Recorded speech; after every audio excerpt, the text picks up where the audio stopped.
Friends, I'm doing an experiment on how will you show that soil contains air. So let's go. I have a plastic glass here. Papa, please come. Some soil. There's some soil and water. Let's do the experiment. First, put some soil in a glass jar.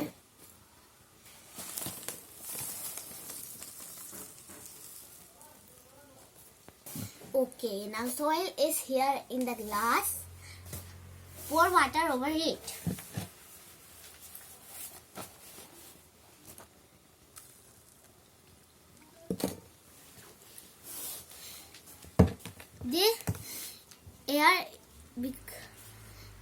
This happens because air is trapped in the soil. This air escapes and forms bubbles.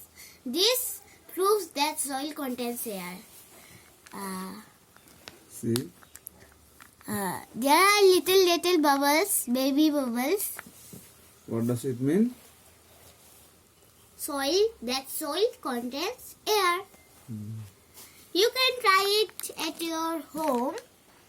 This is very easy and it is a successful experiment. Bye guys. Thanks for watching and share it.